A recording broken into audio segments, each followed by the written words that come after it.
Good evening, Shana Tova to everyone.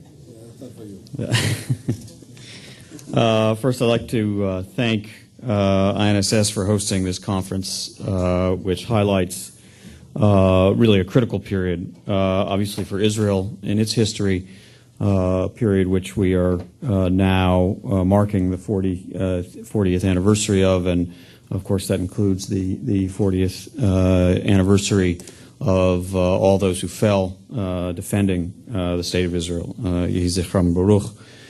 Also a critical period, as has been discussed all throughout the symposium. I wish I had been able to be here for more of it, in the development of the U.S.-Israel relationship in the direction that it has grown into today.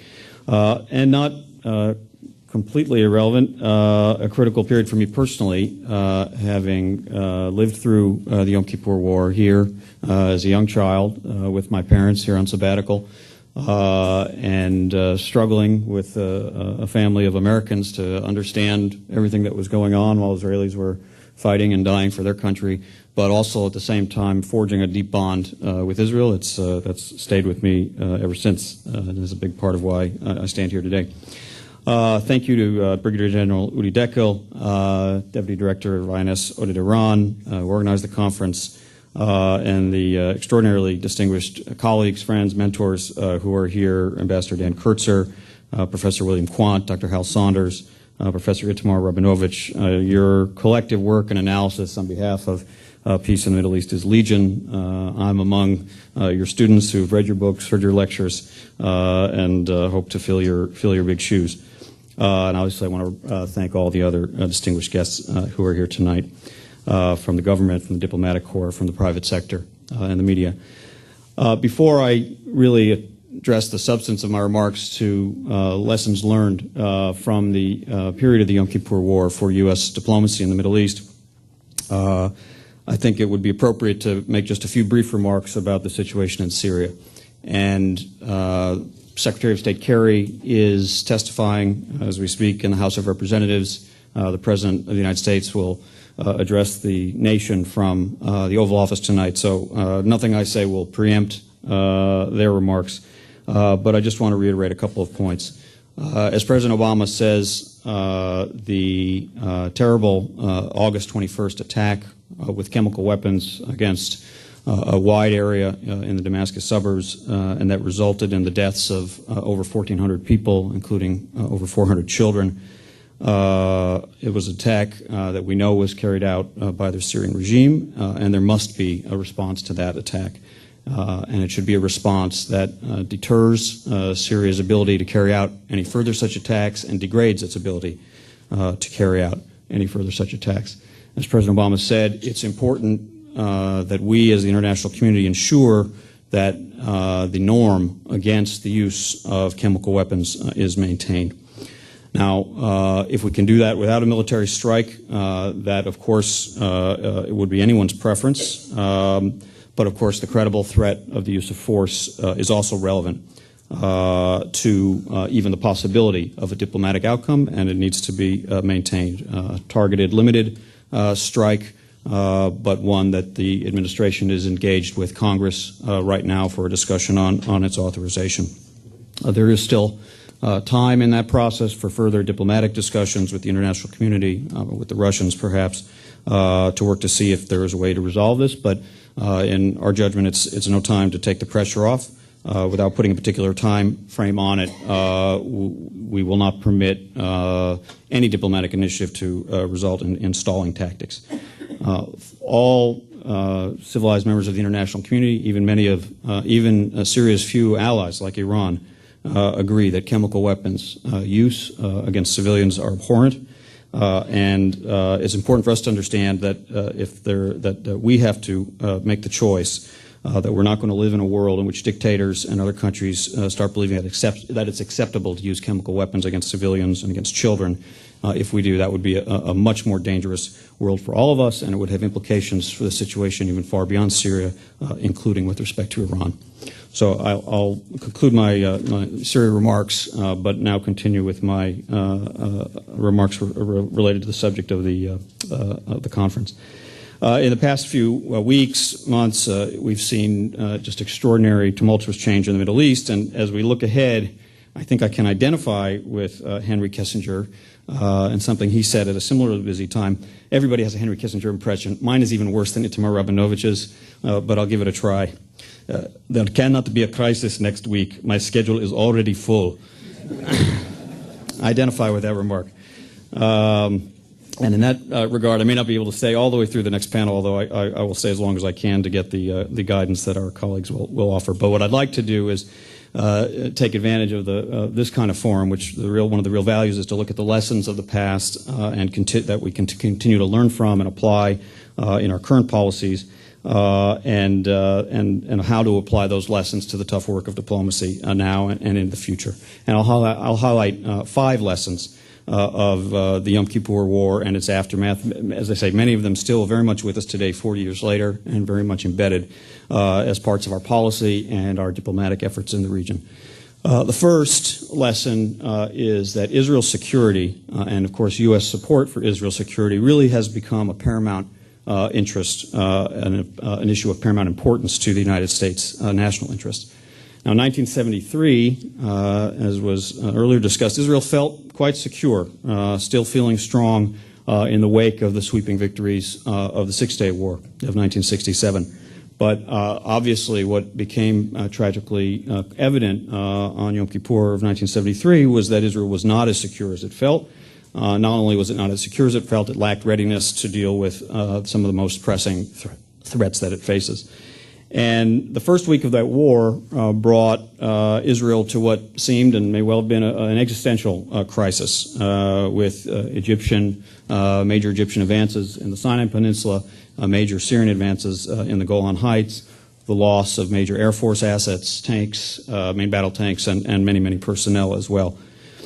Ultimately, it was a massive U.S. airlift that brought in equipment to Israel and that helped Israel turn the tide of that war. And I've read some very moving eyewitness testimonies of Israelis watching the cargo planes landing at the airport.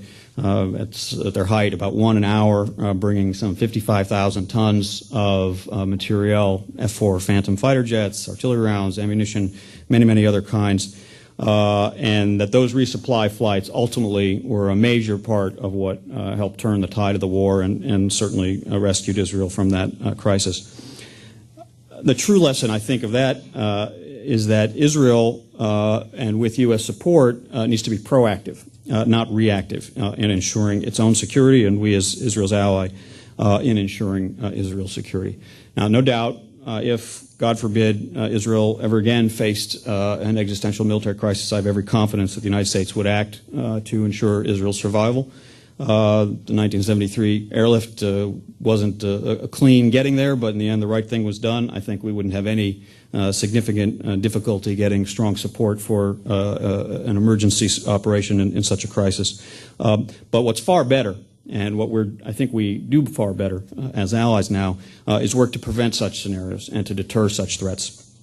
And this we do by ensuring Israel's qualitative military edge, by ensuring that it has the ability to defend itself by itself, and ensuring that the ties between our leaders, our military establishments, our intelligence services are as tight and as deep and as intimate as they can be. And in that sense, I think the commitment of today is much deeper than it was even in 1973. And I think many administrations can take credit for a steady deepening of that commitment throughout the decades. Obviously, the commitment is embodied in many forms: $3 billion of annual military assistance, the most sophisticated U.S. Military equipment available, F-35 Joint Strike Fighters, JDAMs, and other sophisticated missiles, a multi-layer missile defense program that we cooperate on, Iron Dome, David Sling, the Aero Missile Defense System. New capabilities have been announced just this year. During President Obama's visit, or Secretary Hagel's visit just after President Obama's visit, the V-22 Osprey aircraft, KC-135 tankers, the list goes on, and of course a steady and ongoing and mutually beneficial joint training program between our militaries, which we both benefit from. What all of this assistance does, all of this commitment to Israel's security does, is it helps prevent conflicts. And by preventing conflicts, it helps ensure Israel's security. And not incidentally, it also helps make it possible that Israel would have the confidence that it would need to negotiate peace agreements. It's not necessarily a sufficient condition, but it's certainly a necessary condition. That level of confidence and that level of security for Israel to proceed in peace negotiations toward ending its conflicts with its neighbors, and including that I think it applies in the current case as well. The second lesson is that we, the United States, and obviously working with friends and allies, have the ability to seize opportunities that emerge from crises or moments of turmoil. Secretary Kissinger recognized very quickly that the crisis of the Yom Kippur War, once resolved, also immediately opened up an opportunity. Now, first, he or we or all of us, but certainly he had to manage the crisis well to get to the other side where the opportunity presented itself. And that the United States did with four main goals. To negotiate a quick end to the war. It didn't seem quick to those living through it, but it was relatively quick. To maintain support for Israel and ensure that it emerged ultimately unscathed. To preserve relations with key Arab states. And to prevent the Soviet Union from entering the war and turning it into a Cold War battle. So that all of those goals were achieved in the management of the crisis. Following the war, Secretary Kissinger saw the potential for groundbreaking Arab-Israeli diplomacy, and he immediately jumped in with his signature style of shuttle diplomacy. And over the succeeding months, with very significant contributions, the first Israeli-Arab talks were held at Kilometer 101. Then the Geneva Conference of December 1973, leading to the Israel-Egypt disengagement agreements in January, the Syrian-Israeli disengagement agreements of May 1974, and ultimately Israeli withdrawals from territories they had won in both the Sinai and the Golan Heights, as well as prisoner of war exchanges. All of those were wonderful examples of seizing an opportunity that emerged from a crisis rather than just wringing hands in despair over having survived the crisis. And we can even trace later successes, later opportunities that emerged as well. And Professor Rabinovich talked of some of those. The Camp David Accords obviously ultimately flowed from the Egyptian-Israeli disengagement agreements that flowed from the Yom Kippur War. And I think we can even say the peace agreement between Israel and Jordan would not have been possible without Camp David, which would not have been possible, etc., as well as other efforts to advance negotiations with the Palestinians, Oslo, Annapolis, the current effort. None of them have been have reached their fully successful goal, but all of them, in some measure, trace their history to those breakthroughs of 1973 and 74. Subsequent efforts have similarly emerged from crises, and I think an obvious one is the Madrid conference. Ambassador Kurtzer played a big role in organizing following the Gulf War of 1991. I think the way we see that lesson apply to the current situation is that the talks that have been launched in Washington at the end of July and have been carried forward by Israel and the Palestinians in the last several weeks are motivated in part by recognition by the parties, which we share, that the turmoil all around us in the region, the instability which is concept-shaking and unsettling and leads to great uncertainty and undoubtedly contains within it significant risk for Israel, for the United States, for others, does not only contain risk, it also contains opportunities. And indeed, that there is an imperative to avoid being pulled under by some of the turmoil around us, and that peace negotiations, and if they are successful, ultimately a peace agreement, can actually help both of them emerge from this period of turmoil stronger. And there are other opportunities embedded within the turmoil. A weakened Hamas, currently without a patron, and its position in Gaza has certainly given Abu Mazen a greater sense of opportunity to progress with these peace talks. The coalescing of interests between Israel and Arab Sunni regimes who find themselves similarly positioned with respect to many of the regional threats: Iran, the war in Syria, Hezbollah, Hamas, the Muslim Brotherhood, Al-Qaeda, is another opportunity that is emerging from this crisis. And in that sense, crisis or turmoil though it be, it is in some ways a propitious moment to try to advance on the peace talks. A third lesson is that the United States has a unique ability to play the role of the facilitator in Arab-Israeli talks. In 1973 and 1974, there was no other actor on the global stage who had the relationship with Israel and with the Arab states to play that key role. Secretary Kissinger obviously was a unique figure himself, but it's no accident that only an American Secretary of State in that period was in a position to conduct that shuttle diplomacy that was required to bring an end to the war and reach and carry out the disengagement agreements. The United States uniquely had the confidence of both sides. The United States had something to offer to both sides, support for Israel's security, of course, and an expanded relationship, in some sense an alternative relationship to the Soviets, to the Arab states. The U.S. has played a key role in all subsequent Arab-Israeli agreements, Camp David, the Madrid process, the Oslo Accords, the Jordan Peace Treaty, and even those diplomatic efforts that have not resulted in agreements, Oslo, Annapolis, and so forth, progressed as far as they did, largely under U.S. sponsorship. Now, our support has enabled many of those agreements to produce lasting arrangements, and the 73-74 period is quite instructive. What emerged from that, I think, if we trace it over just a few years, was a peace with Egypt, and the Camp David Accords, and the positioning of the multinational force and observers in the Sinai, all of which have survived 32 years. They've survived the upheavals in Egypt over the last 2 years and remain a cornerstone of stability in this region, certainly a cornerstone of Israel's sense of security and a cornerstone of U.S. Middle East policy. The Israeli-Syrian border for many years was the quietest border in the Middle East. Even now, as Syria goes through its terrible civil war, that border and that disengagement agreement of 1974 provides a measure of insulation for Israel from that conflict. The UN Disengagement Observer Force continues to play a role and carry out a key role. And the peace treaty with Jordan, also a result of U.S. Sponsorship, has obviously provided it now, one would say, the most peaceful border in the region, and that is between Israel and Jordan for going on 2 decades. I think the same is true for the talks that are underway today. President Obama's historic visit set the stage for the United States to play this facilitator role. That was followed by Secretary Kerry's very intense, very vigorous personal diplomatic effort, which I'll say more about in a moment.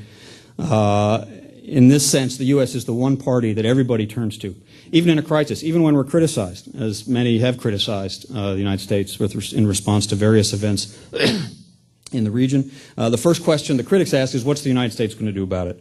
Obviously, that comes because of our role, as the one party with the confidence and the credibility with all the sides to facilitate talks and often to be the broker of agreements. Today we do it, thank you, with the support of this current effort, with the support of our quartet partners, with the support of members of the Arab League and others in the international community. But again, it's a U.S. lead role. Now everybody knows, and it's perfectly reasonable, that the United States has its own interests when we pursue these types of agreements. But what I think makes our facilitation effort unique is that most actors perceive that we are not seeking a specific advantage for our own interests, much as they would be served by successful negotiations. And they're confident not only the United States, but the whole region, indeed the world, would gain if U.S.-led efforts to advance Middle East peace are successful. In this regard, I want to quote one of our other panelists, Professor William Quandt, who wrote that throughout the past decades, the United States has been able to sharpen the focus, identify trade-offs, apply discrete pressure, and mount a campaign that peace in the Middle East was both an American national interest and a regional imperative. I think that's an excellent encapsulation of what our role has been and continues to be. And I'd argue that regardless of who sits in the White House or is Secretary of State, those will continue to be our strengths and our promise to all parties involved in this process. The fourth lesson I'll highlight is that personal diplomacy matters. To read the accounts of Kissinger's shuttle diplomacy, some written by people in this room, his own accounts by distinguished historians, is really to appreciate the importance of the personal touch in diplomacy, certainly in successful diplomacy. It's not always pretty. It's not always warm and fuzzy. Kissinger, as we know, had tempestuous relationships with many of the key players, including Prime Minister Meir, President Hafez al-Assad, the Egyptian Foreign Minister Fahmy. But he also developed very close personal ties with many of the same people, born of the intensity of the shuttle diplomacy, and particularly a special relationship with Anwar Sadat. That personal touch likely enabled those leaders to take steps beyond where they said they could go, certainly beyond what they told him early in their relationship that they could go, but also probably beyond where they thought internally in their own minds they could go. And those personal relationships helped parties go even further. He earned their confidence. He was able and willing to reassure them, but also to push them when necessary. He knew the details down to the individual houses and streets and blocks of Quneitra, as well as anybody he was negotiating with. He showed utter determination, needed to outlast even the toughest negotiators or stay up all night with the president of Syria. That's a unique contribution that an individual with those skills and those relationships can play.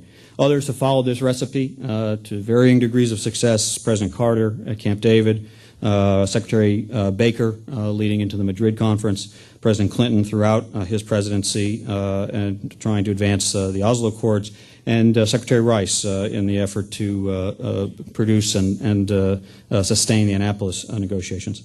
In the current period, Secretary Kerry has played this role about as well as I think about as well as it can be played. He's drawn on his decades-long relationships with President Abbas and Prime Minister Netanyahu. He clearly has the trust of both sides, which in a conflict in which there hasn't been a lot of mutual trust has served as a bridge to provide some trust maybe through him.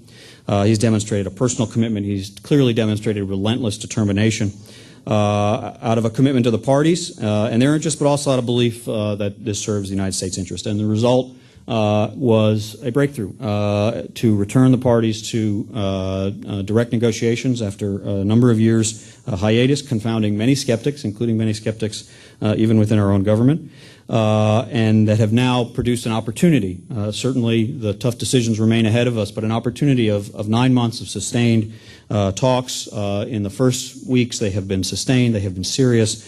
Certainly I'm not going to describe them in any substantive detail.